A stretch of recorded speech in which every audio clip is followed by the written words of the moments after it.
This is an SM Media production.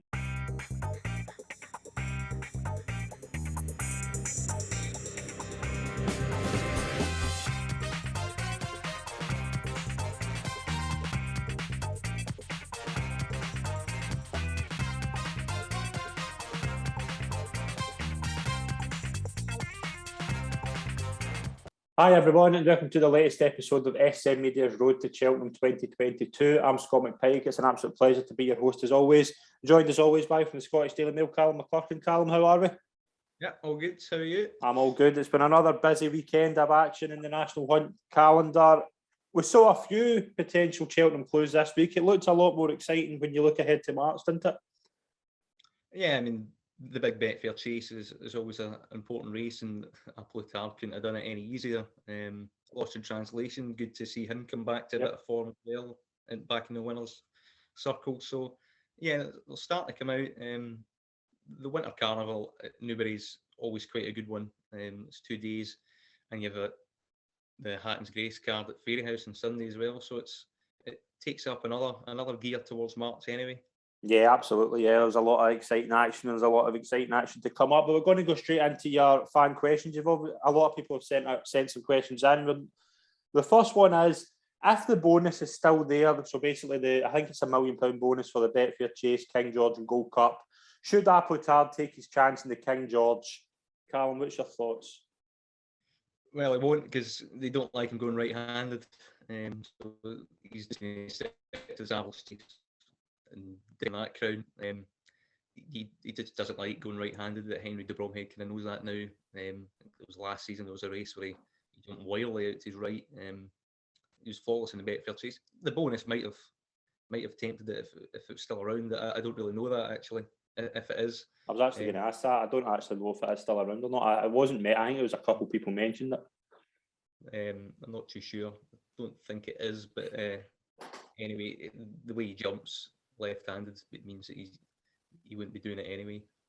Yeah, absolutely. I think that's why he went to Haydock, basically, because there's not really an Irish race that would probably suit him until maybe the Savills Chase. So I think that's why he went to Haydock. Yeah, he won't go right-handed. I think it'll probably be Savills and then Gold Cup. But again, it was another really exciting performance from Appletard. The horse, his only bad runs have been on right-handed tracks. He's run well every left-handed run he's had, to my knowledge anyway. Yeah, it's definitely, he's a lot more comfortable doing that. And I think you saw a lot of his flexibility at Haydock. The good ground kind of aided his cause, because he was less inconvenienced by it than his rivals on the day. But the way he jumps, he can jump a fence as quickly as you can see how he's beaten like Shaq and Proswell over 2 miles. Yeah, exactly. Yeah. He's that fast through the air when he gets it right. When he's in a rhythm, he looked pretty unstoppable. And I think it just confirms that what we thought about last year's Gold Cup, that him and his stablemate Manila Indo do set a pretty daunting standard. Yeah, I would agree with that totally. But we'll move on to our next question. What is your thoughts on Dysart Dynamo for the Supreme? It'd be great to see him jump over a hurdle first and see. I genuinely think it's probably 50-50 between the Supreme and the Ballymore at the moment. Given that he started over 2 mile 2 in a bumper, that would suggest more 2.5 mile. But he came back and tripped for his next bumper and won equally, quite authoritatively. His run style kind of comes from the back, which should be more akin to a Ballymore type than a Supreme type. But he does have stamina, and Willie Mullins does like his best 2 milers, Supreme winners, his recent ones like Classical Dream, Champagne Fever. They do have excess stamina as well for the job from the front. So it's generally 50-50 where he goes. He'll definitely probably start over at 2 miles and work from there. Appreciate it as well. It's kind of one that you think needed further. So just because he might look that he should probably be a 2.5 miler, I wouldn't be giving up on him for a Supreme, because he could go that way anyway, because Willie Mullins likes to have his he kind of likes to have his speedier types in 2.5 mile races rather than 2 miles at Cheltenham anyway. So yeah, I wouldn't pigeonhole him into any trip at the moment. No, I wouldn't either. I think he was really nice in his 2 bumpers. I think it was Clonmel and Punchestown who won that. He was very impressive. you want to see him jump a hurdle before you can make a decision on where you think he would go. I think 16-1, I probably wouldn't touch him now. I'd just like to see how he jumps first of all. But yeah, I mean, he's another exciting Willie Mullins novice, and there's about at least 10 of them right now you could probably look at as potential Supreme and Ballymore horses. So he's certainly in the mix from there. Final question: if Paisley Park was to win the long walk on Friday, is 20-1 for the Stairs Hurdle possible value? It would be if he wins, because they'll inevitably shorten. It's just he'll have a penalty for long distance hurdle on Friday. He's going to give weight around to giving £7 in the Fatigal wouldn't be easy. I don't think his run last time was completely devoid of promise. He was staying on, but all too late. He's going to be wearing cheek pieces for the first time to kind of sharpen him. And I wonder if that's going to indicate a little bit of different tactics here, because he normally comes from out of the TV, staying on. Maybe that kick, that turbo, isn't as it was previously, and he might race closer to the pace nowadays. So I'm interested to see what they do tactically with him. Would I give up on him? Not entirely. The Stairs Hurdle's kind of an open, and it's quite an interesting division now. I mean, Buzz has put his hat in the ring, maybe. Flown Portal, the defending champion, did fall, so you still get Time Hill, Classical Dream. He did place last year. He's won it, so there is back form there, but Cheltenham record recently tends to have the younger legs will probably catch him out. And I think each way, he's definitely still a place contender, and if they can get that old spark back, then 20s is certainly going to be more than fair, particularly if he wins on Friday. I think you're right. I would be keen to take him on Friday. I don't think there's a couple of potential improvers like Cindy Fastwell, who beat him in a couple of weeks ago, and then obviously Mrs. Milner's coming over, I believe. I don't know if that's confirmed, but I know she's definitely been shortlisted for the race. My problem with Paisley Park and the Stairs Hurdle, and I had this problem with him a couple of years ago when Faheen was in the race. I just thought at some point Faheen would do him for a bit of tow, but he did. There was a point in the race where Faheen was cruising and Paisley Park was hard behind the bridle, when Paisley Park did show a massive amount of stamina to win that race. I just think with the likes of, as you say, Classical Dream, Buzz, even the likes of Time Hill, they would probably do him at some point in the race for a bit of stamina, and I think the best he would finish would probably be maybe third, because it's a long straight, and I know it suits him, but I just think at some point in the race he would be, he hits that flat spot, and I just think the kind of younger horses would just kind of give him a lead that he maybe wouldn't be able to catch up on. Yeah, and also I think he'd probably be best suited to a bit of a burn up on deep ground. Yeah. Given that we're not getting any rain anywhere at all. Yeah. It's really quite hard to see that happen in spring, but if it is unseasonably wet and he gets rain, and Flooring Porter does far too much this time up front, and that would set it up for him, and the likes of Lisnagar and Oscar as well. That would particularly suit them. And I think all the best stayers kind of race behind the bridle. Big Bucks used to do it, and there's quite a few of them. So it's just whether he's got the legs to kind of make up the ground now is at that level is probably open to debate. I think that's the biggest question that he'll have to answer. The cheek pieces might help in that regard. Yeah, I know. It'll be interesting to see how he runs with cheek pieces. But that was our questions from obviously yourselves. If you want to send the questions in, please send them in the comments below us or our social media, and we'll answer them on the show. But we'll move on now to take a look at the recap for this week. We'll start off on Wednesday at Warwick. There was a couple of horses to mention. There was an exciting novice hurdle that was won by a horse called Harter Duderie, who was a nice winner. 33s for the Supreme for the Skeltons. Calum, he's difficult to place just now if he's up to a Supreme level, but he certainly looks exciting. Yeah, he looked the part. It was a taken performance. You just wonder, the top notchers should really have enough in hand, really. I'm not sure that it's festival form quality at the moment, but we'll see where he goes next, and he might well prove to be at least a graded runner in time. Yeah, it looked exciting. There was I would agree with you. I think he's got a bit to find on the kind of top of the market, but he did look relatively good. Edward Stone for Alan King, obviously a horse last year who was difficult to kind of place. He won a 2 mile novices chase. He beat the likes of Stepney Causeway and For Pleasure 25 for the Arkle. He did it well. Yeah, last year didn't quite go to plan for him over fences. Took a fall. Particularly, I remember one at Doncaster, I think, that he was kind of very novice at. He's got to improve. He got a lot of decent in a handicap form, running likes of Greatwood and stuff like that. He's admirably consistent, but again, at the top level, is he seriously going to be a graded player in an Arkle? I doubt it, to be honest. Nah, it's difficult. It's difficult to point out. I mean, it's one you would like to see again, but he definitely did do that well. There's a couple of good rivals as well who were in the race. Friday at Ascot, Tweedskirt beat Go Dante, who was a well-fancied horse for Ollie Murphy. The winner jumped well. I don't know if there's not really much in the betting to say where he could go if he goes to the festival, but I was disappointed a wee bit with Go Dante. I just thought he didn't travel well enough, but the winner did jump well. And the winner's highly regarded by Nicky Henderson. Yeah. Particularly pre-season, the stable tour. Might be a Mares Novice Hurdle candidate. Yeah, possibly, yeah. Too bad, but she massively improved from her debut run this season. That might be an indicator of Nicky Henderson's been unable to use his grass gallop because there's been no rain, so yeah, he's maybe a bit behind the curve and they're going to improve massively from first run to second run, particularly their novices by the looks of it.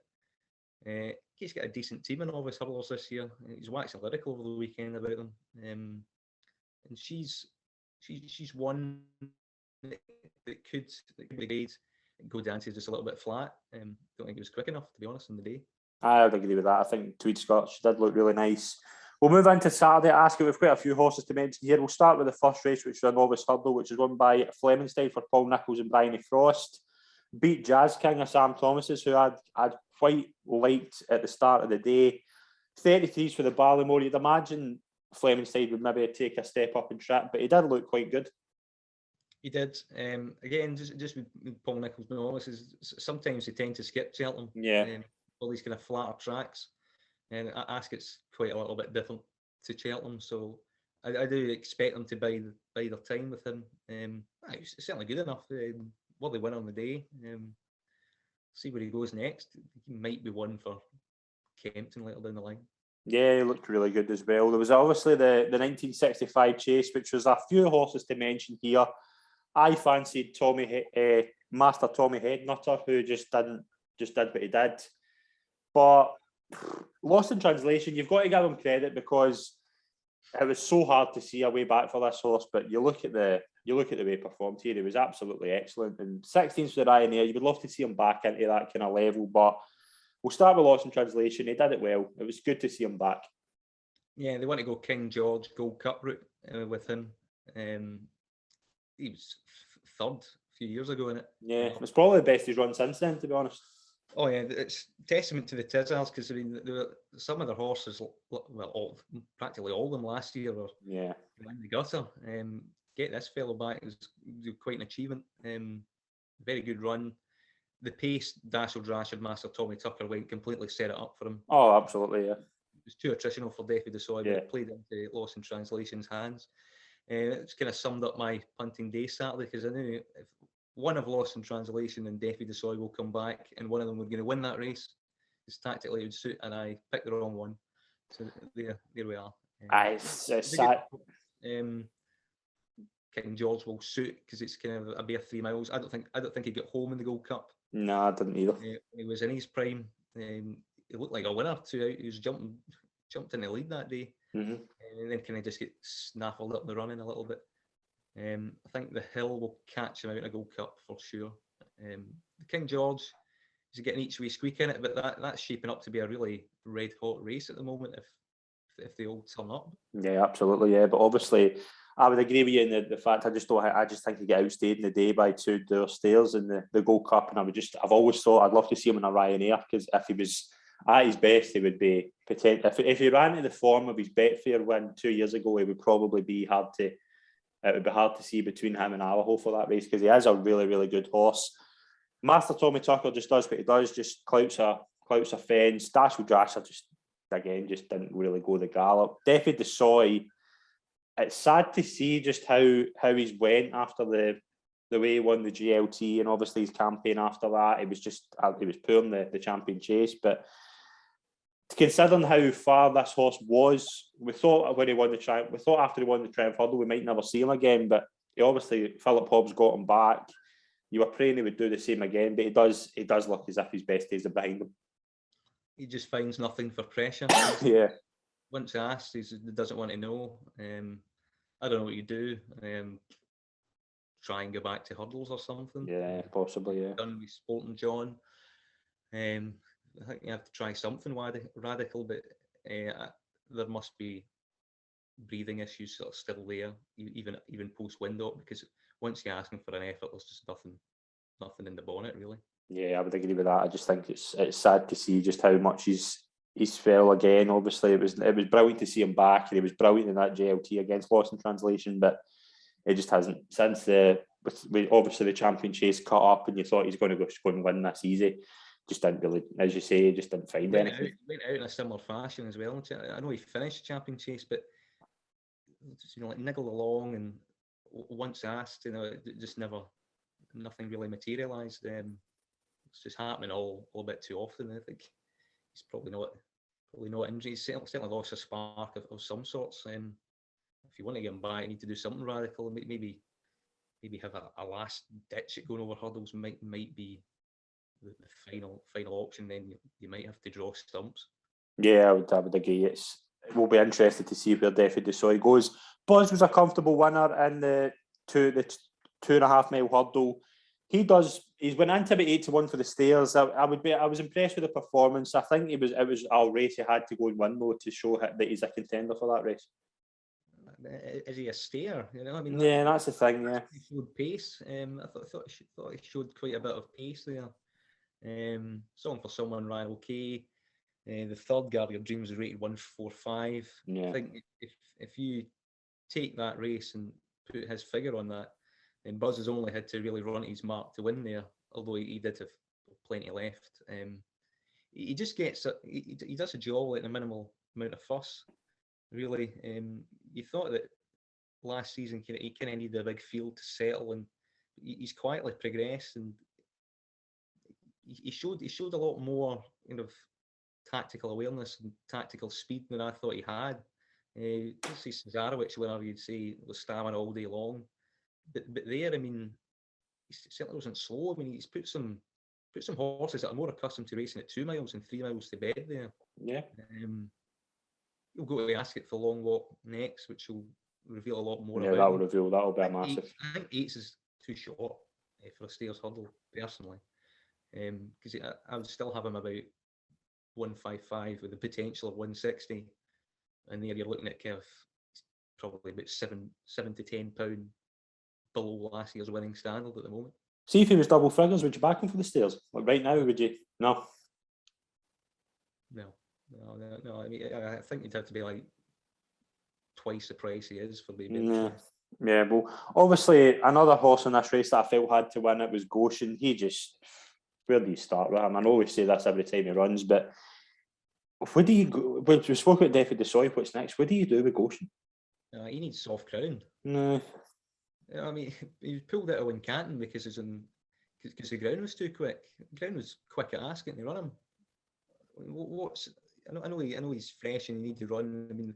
A lot of trainers have all these problems now. It's just simply not soft enough for them. Yeah. To get their winter horses out.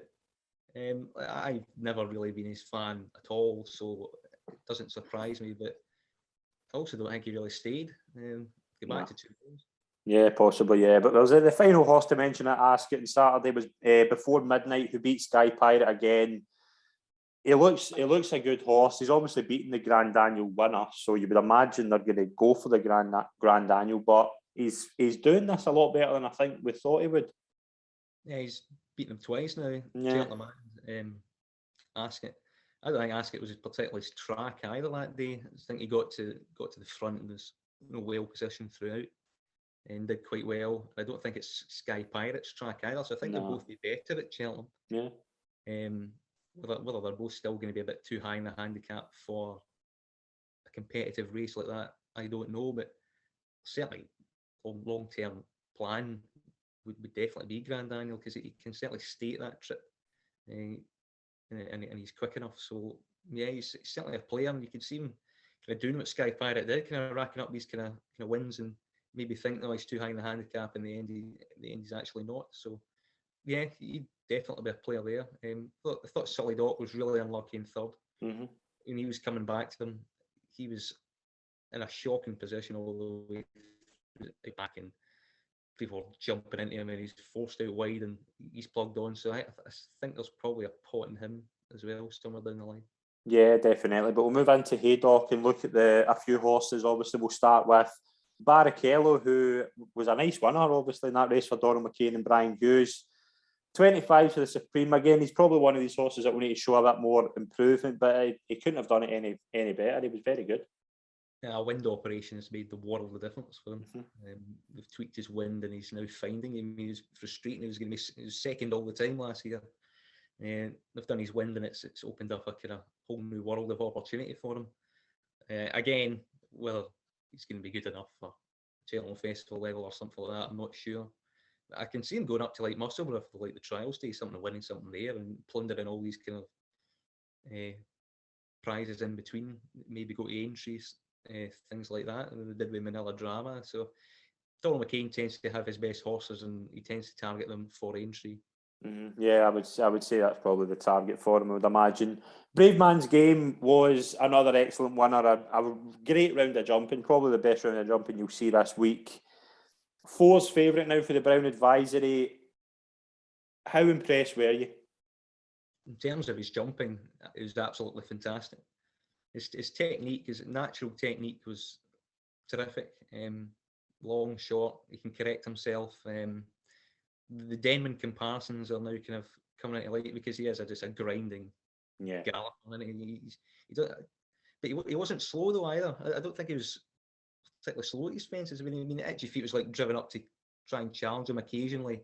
He just swats him aside, as if he's not there. I think Itchy Feet he's a good horse, but I think he's highly frustrating. He's just jumping problems. Throw away any race that possibly can. But he's jumping. He's beaten horses with a lot more experience than him, with quite a lot of ease that are of a decent standard. So yeah, they'll go to Kempton, find him out at 3 miles, which again should suit him. Should be suitable. He's a no nonsense galloper from the front, which really suits at Kempton, because once you get in a rhythm there, you keep going, and it's impossible to see him being pegged by. Yeah, I liked it. I thought it was really good.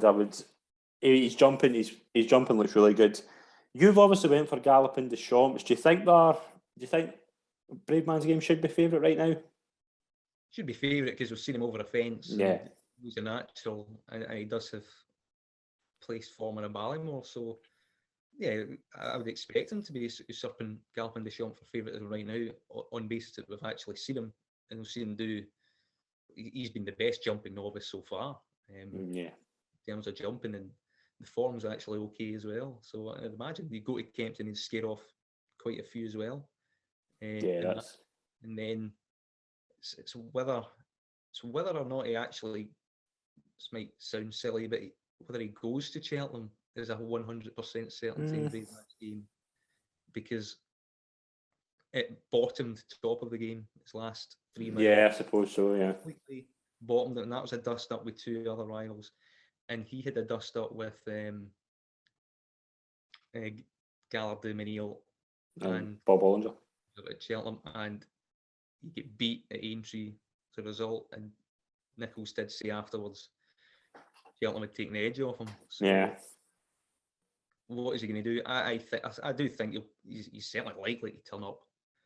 To be honest, but I think he'll avoid Bob Olinger anyway, because they were out the same weekend and they were in the same race at Cheltenham. They were kind of comparisons of, well, who would beat who if they meet again, stuff. I don't think they will meet again. No. They might in next year's Gold Cup. Yeah, like probably where they would go. But yeah, I was very impressed. I think he's the worthy favourite. The Betfair Chase, Applutard, was absolutely excellent. I just thought it was up there with the best performances of the season so far. You could argue a wee bit that the race fell apart.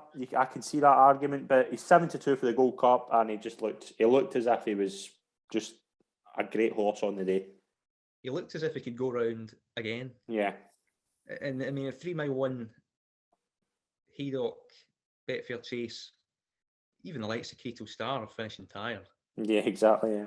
He looked as if he's jumped like a schooling session or something. Richard Blackmore had to take a pull 3 out and 2 out. That's unheard of. That, even though the race has fallen apart, that is completely unheard of. He's definitely ran up to his Gold Cup second standard there.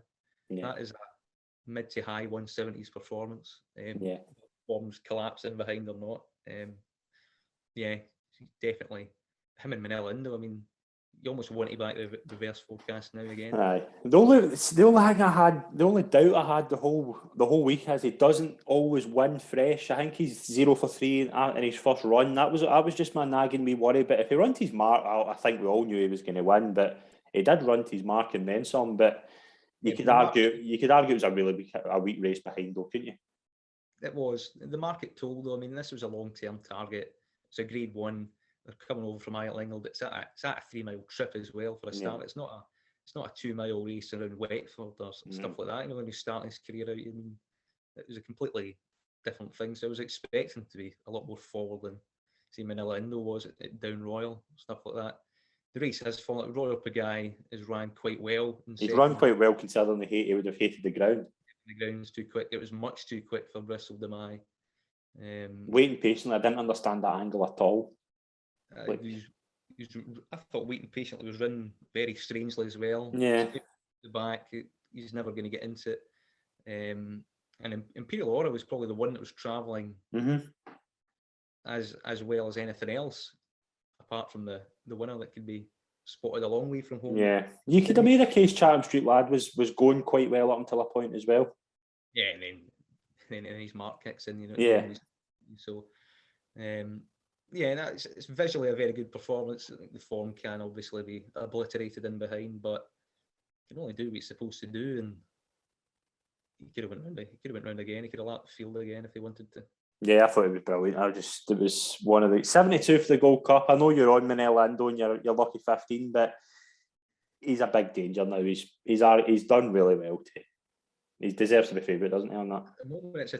At the moment, it's like last year. It's a complete 2-horse race. Aye.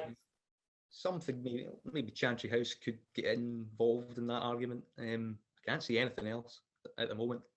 Yeah, I know. I just think the Savills Chase is obviously where he'll line up. He won't go for a King George. He probably won't go I know there was some mentioned about Tremor. He won't go there, obviously, as well. So it just looks to be the Savills. And if Manila Indo, they haven't particularly said Manila Indo's definitely going King George, but it looks as if that's the plan, doesn't it? It does look as if that's probably the first target, you would say. Probably. He's not your typical King George type, Manila Indo. So they might not. They might go to Tremor instead. Yeah, they could. It's going to be interesting, though. We'll see, obviously, how that goes. But Applitard was magnificent on the day. Gordon Park, a couple of horses to mention. We'll start with the machine, Bob Olinger, who got his fences debut after a winning start. Calum, if I was to give you a score out of 10 in Bob Olinger's first run over fences, what would it be? 6. It was decent. It wasn't electric. It was decent. I would say that would be my first instinct. Yeah, I think people will probably think that he's unbeatable, and they were expecting kind of Bravemansgame style flawlessness from him. Yeah, first day out. There was a couple he was a bit novice at, but I think you would imagine that he'll improve for that. No, definitely. He's certainly going to come on a ton for that, and he's at 140, 150 rated hurdlers in behind that were all in trouble turning for home. Yeah. The engine is certainly intact. Oh, absolutely, yeah. That's certainly for sure. His technique can certainly be brushed upon. He backed off a few of them, but it's very, very satisfactory. You know, and it's certainly a good starting point for him. I think they'll go to Limerick next. Yep, before he knows his chase, I think, is the target. But that'll probably mean that Rachel Blackmore won't be riding him again. Yeah, I would imagine so. Yeah, but yeah, I mean, it was a nice performance. So, which is odd, because if you've got your best novice chaser and your number one rider is not going to be riding him, although she's doing most of the schooling, Rachel Blackmore, she'll probably be maybe maybe at Kempton for King George that day, the Leopardstown, something like that. Yeah, absolutely. Yeah, I think it'll be interesting to see what happens here. But he's definitely. Do you think the original plan was potentially a beginner's chase maybe a month ago and then the Drinmore? Like, it was just weird how the Drinmore's, there's not really a big horse in the Drinmore at the moment. I just think maybe that was potentially where they wanted to go. I think ground as well. I think that's what probably stopped them. Thing with everyone. Not many have runs under their belts, so I think it's supposed to come out. It's supposed to come out a few weeks before, wasn't it? No. So he will come on massively for that experience, and the engine's all intact. I think it's very satisfactory. Would I cut him for the Marsh on the back of it? No. 2-1. That's potentially a little bit short now. Certainly not done enough for that, but he does still hold all the aces from his back form. Some people were crabbing it. He didn't fall or anything, so he never really looked like that. He knuckled. I think he nodded in the third last. Yeah, the last day it was a bit weird at the last, wasn't it? But yeah, his shape was a bit kind of unique there. Again, I'd expect those problems to be ironed out. If he was to come up against Bravemansgame, for instance, I don't think he'd get away with that. Nah, I don't think so either. Jumping, so Limerick's a nice option next. Maybe take in the Dublin Racing Festival, and then go to Cheltenham and see how many races he gets in. But expect him to run at least probably twice before Cheltenham. Yeah, the same colours. Obviously, had another nice horse that ran later on that day, Saint Felician.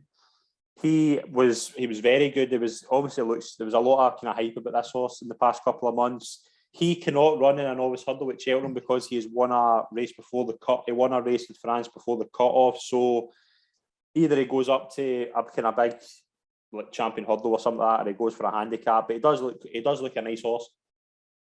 Yeah, I think he'll probably run around that level and maybe get a mark or something like that. His novice status is expiring quite quickly.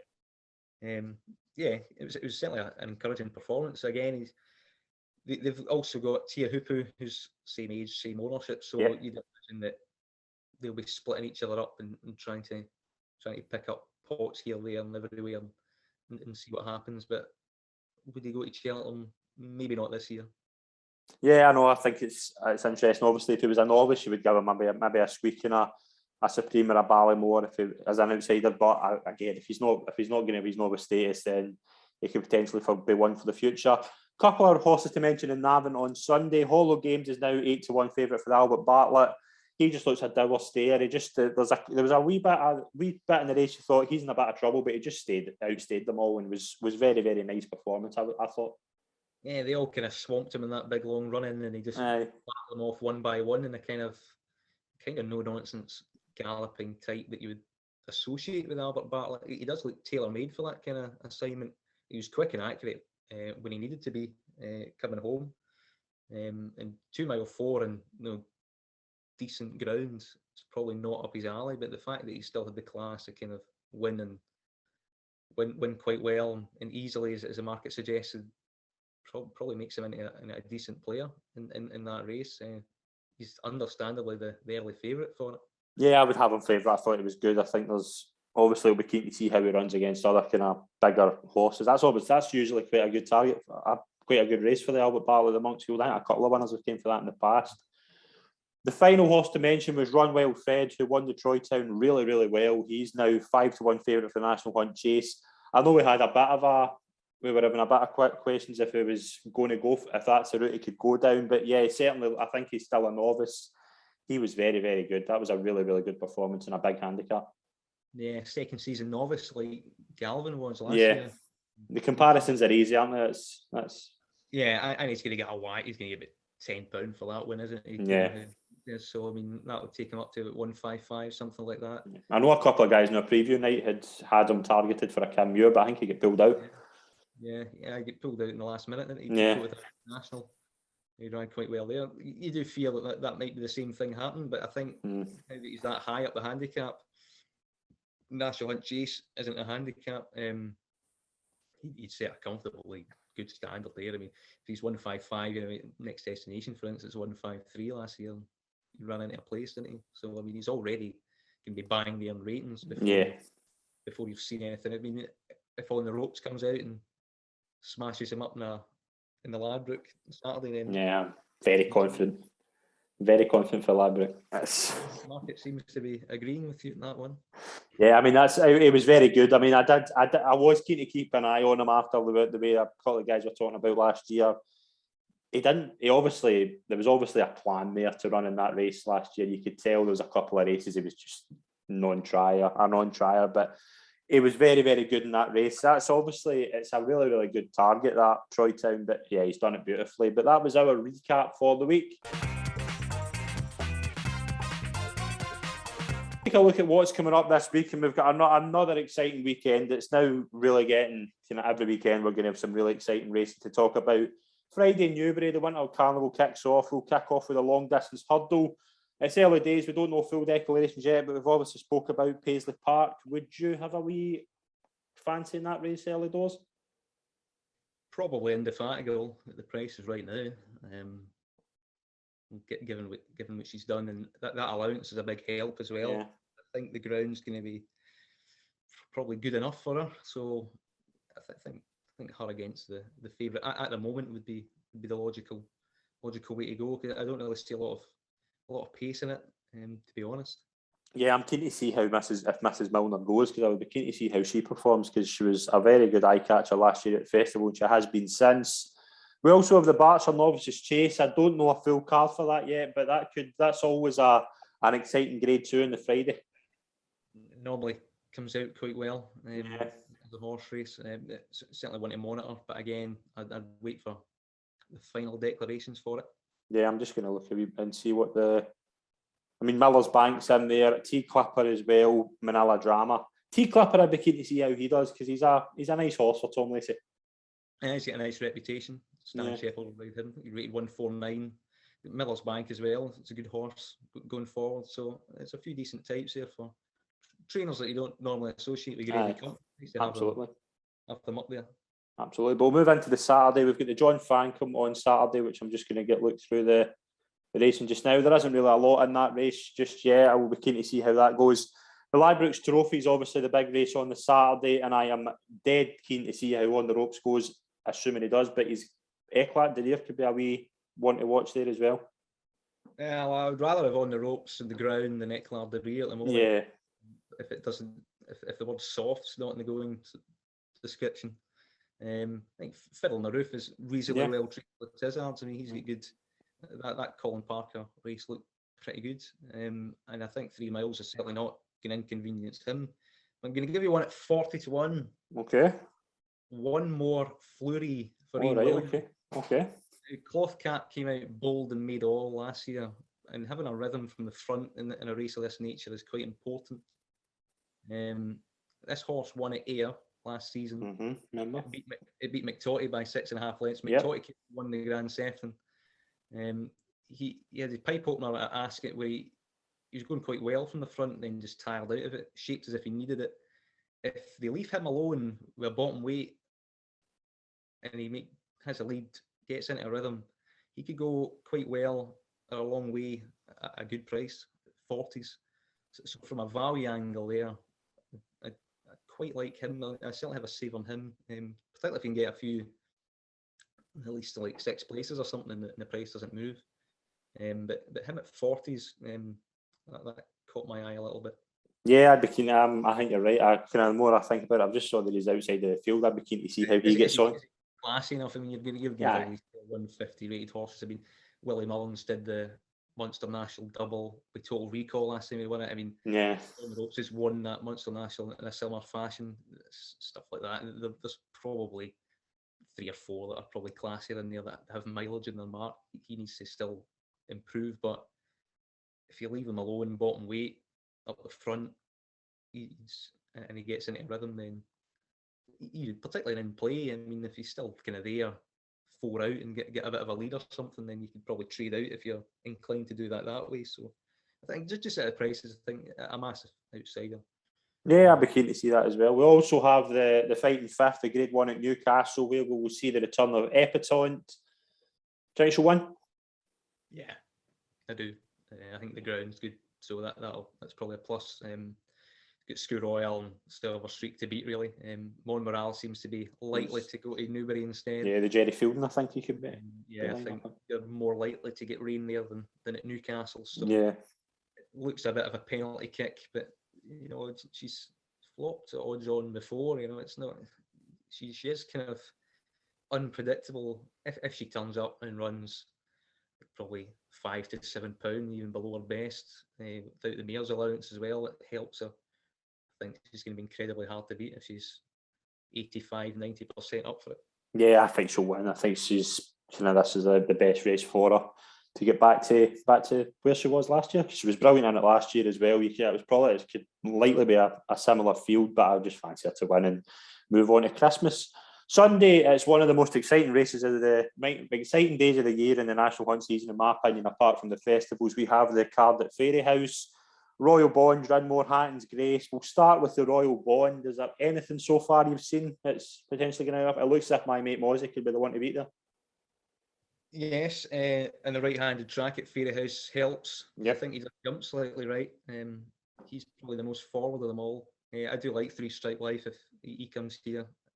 I'm always toying having a bet with him beforehand, but I really want to see what the final declarations are, because Gordon Elliott has plenty of options in this.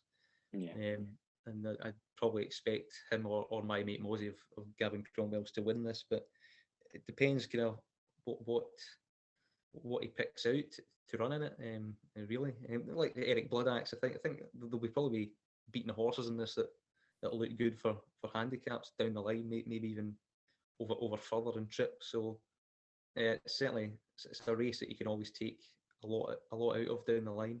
Yeah, absolutely. Yeah, we'll move into the Drinmore as well. It's difficult to really see who's going to turn up in that. But anything you fancy in the Drinmore?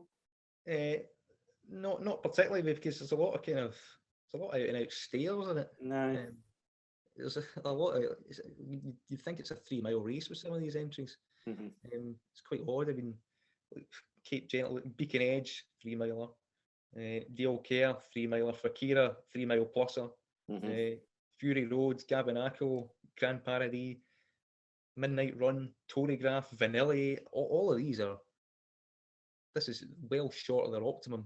If some of them turn up, so I'd expect that that'll be kind of hotly run, and they'll certainly try and make it a stamina test for those. So yeah, nothing that's screaming at me right now, but I'd expect it to be kind of a stamina test. Yeah, absolutely. Yeah, it looks that way just now. Just going to be entries. We'll obviously be filling our in the entries when they come out. The Hatton's Grace. Let's get to the main event. Honeysuckle's obviously coming back. She's just been faultless so far, and this could be tough. The Classical Dreams in there. You've got like Zazana here could line up. She could have to be at her absolute best to win this. If it's good to soft or better, will Classical Dream turn up? I don't know, but the horse that needs it soft to be sound. No. Willie Mullen's going to go out and throw him in that. Don't know. I wouldn't do that. No. If Classical Dream doesn't turn up, you would fancy her, wouldn't you? You would fancy her just to win again. He's not doing it with Kilcroot and stuff like that. No. I'll be a bit surprised he does it here. Zana here might be a threat, but the only way Honeysuckle loses this is if she's not anywhere near fit enough. Yeah, she wasn't at her best in it last year. She was near enough edged on the line. She was definitely 80%, wasn't she? So, yeah.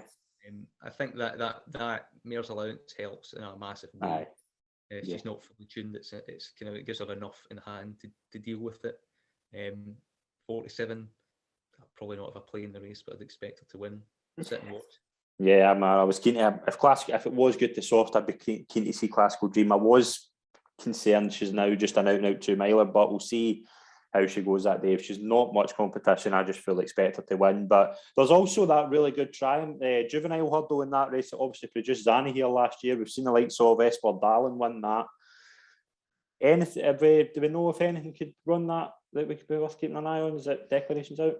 Well, Phil Dorr is meant to run in it. That was a plan from Gordon Elliott. So I think he's probably the number one takeaway from it. I haven't really seen a lot of juvenile hurdlers yet come out of the woodwork, to be honest. So I think they'll make hay with him early on, put him away for a triumph.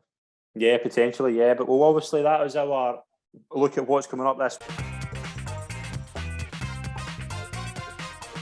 We'll now take a look at our Ante Post picks, and we'll just put them up on the screen just now, the ones we've picked so far. There's a few, obviously, we've picked, but I'm going to go for two this week. I'm going to go for one that potentially the price might not be there by the time you see this. We record this at 11 o'clock on a Tuesday morning, and this horse is running at 1 o'clock, so it'll probably be out after that. I'm going to go for a horse called Gentleman Joe in the Triumph Hurdle at around 20-1. You might not get that price. If he bolts up the way I think he could, you might not get that price. But I just want to explain a bit about his pedigree. A really good flat horse. I think he was rated something like 92. He was third behind Lone Eagle, who obviously went on to give Hurricane Lane a scare in the Irish Derby, and Yeaber was second in that race, who obviously went on to win the Breeders' Cup. He was going well at one point. Obviously, they two just got the better of him in the flat, but if he can eclipse that and go on to be a really good jumper, which I think is the main worry for me today. Obviously, Rob could have bought him.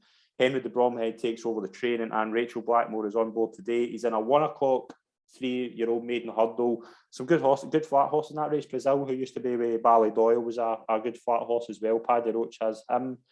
I really like Gentleman Joe. I think he could be a really good flat horse and could be an ideal candidate for the Triumph, but I'm taking this today at 20-1 because I think it might not be there for much longer. Fair enough, yeah. Worth a chance. Yep. So Gentleman Joe's my first one of my two picks today. Calum, what is your Ante Post pick for this week? Taking you on instantly in the Triumph Hurdle, Phil Dorr. Right, okay. Up the last of the 8-1 that's available. Mainly because I expect him to go at Fairhouse on Sunday and probably win quite emphatically. And therefore, he's won the maiden that Colexios won last year. Yep. He's won the graded race that Zanahiyr won last year. And he'll be Elliott's number one for the Triumph and he'll be put away for it. And he's probably, both of them went off sub 4-1 last year for it. So I don't think he'll be seeing eights that much longer. I thought he was incredibly professional. And that's what you want to see in a 4-year-old juvenile, because I think Colexios basically won the race because he was the most forward and most professional on the day. I didn't see any quirks with him at all. He went incredibly slow early on. He was still so settled, which suggests to me he's got a beautiful temperament for a juvenile. And then he quickened away and he was flawless at the hurdles as well. I know he got beat by Dan Skelton's horse in this World in France. Mm-hmm. He looks a bit more of a long-term project than this fella. This fella looks ready this season to do whatever he wants to do. No, we haven't seen quite a lot of the juveniles come out yet. And, Willie Mullins and Henry de Bromhead will probably have a few. Paul Nicholls might have some. Nicky Henderson might have some. I think he sets already a fair standard, and I think he's going to get better. And if he enhances it, as I suspect he would do on Sunday, 8-1's probably not too bad now. Yeah, I think he just looked different. He loved jumping. There's a lot of flat horses who come to hurdles and just don't really take to jump in the first year. He looks as if he thrives on it. He's been well schooled. Yeah. He just does look so perfect. He looked the finished article age of 4. Mm-hmm. He's basically 3 there. So I think he's going to be quite hard to beat come the spring, and mainly because of his constitution. It's a massive help to him. Yeah, absolutely. But I've got another Ante Post pick, so I'm going to go for that one. I'm going to go for a horse of Willie Mullins in the Mayor's Novice, who we've yet to see over hurdles, but all reports she's an excellent recruit in France. I spoke about her in my 10 horses to follow. I'm going to go for a horse called Idol de Yon, who's been bought by the Mastersons. She's around 16-1. I think 16-1 is the price that's there. I think you've obviously got Belle Metal, who's a Willie Mullins recruit. I would be keen to see. I think she's got a really good French form. She has that pedigree that obviously the likes of Lorena had, Lemonade. She just looks as if she's potentially the one of the two main ones to follow for that race for Willie Mullins. So I'm going to get her in early. I don't know when we'll see her, but I've been keen to get her in for a few weeks. So I'm going to put her in now. Idol de Yon for Willie Mullins at 16-1 for the Mayor's Novices hurdle. It's fair enough. Again, worth a shot in the dark. The moment it's just a lot of horses we haven't seen. Aye, yeah. And I'm just largely avoiding Supreme, Ballamore, Bartlett for now, and the novice chases till I see more, because all the big guns haven't really been out yet. We don't really know how the hurdle form's transforming into the fences, and we're seeing horses kind of like third time lucky. Well, how can I back that 10-1 in Arkle when That's I the thing, appreciate it aye. was a much better hurdler. Yeah. Consequence of that, and that bet's already looks sunk. And then you're thinking about, well, when's the rain going to come? Because who needs it soft?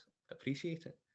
When will it be soft? Who knows? So yeah, I mean, there's two ways to certainly look at it. You can get the form book early on and take an early form choice, or you can sit and wait for horses that we haven't seen before. I remember Will having that problem a few years ago. If you remember it was the year Classical Dreaming Duke de Ginevra won the first two at Cheltenham. I remember him saying there was 4 days racing in Ireland that year where the going was soft or worse. So potentially again, like that was a year where it was a lot more open races. I would be keen to see once Willie Mullins gets his horses in, are they going to have enough time to get them all kind of 2 or 3 runs, particularly at Novice Hurdle, Novice Chase season? Well, that's the thing. It's getting hard to get. It'll be nigh on impossible to get 3 in now. Aye. Really, unless they can quickly turn around and you can run it. You run over a penalty or something in a similar low grade race if you wanted to. Yeah, you just get options. I mean, he's definitely got a great setup there anyway. So absolutely, they're normally not short of fitness when he wants them to be fit anyway. So it's just a point I would make about the ground, and Willie Mullins does seem a bit more inconvenienced than most about it. Nicky Henderson's the same. Mm-hmm. I mean, he'd quite like to use his grass scallops, for instance, and stuff like that to bring them on a little bit more. So you just need to wait and hope that the weather kind of turns a little bit for them. Yeah, definitely. But it's been another exciting show. We've obviously had a lot of exciting horses to talk about. We will have our tipping column out Friday, Saturday and Sunday for all 3 of the big days racing this weekend. Calum, I want to thank you for coming on the show as well this week. It's been an absolute pleasure as always. Really enjoyed it. Yeah, always good. Brilliant. Thanks very much to everyone that's tuned in. Please subscribe to our podcast and YouTube channels and follow us on social media for more consistent National Hunt racing updates. Thanks very much, everyone. We'll see you soon. Cheers.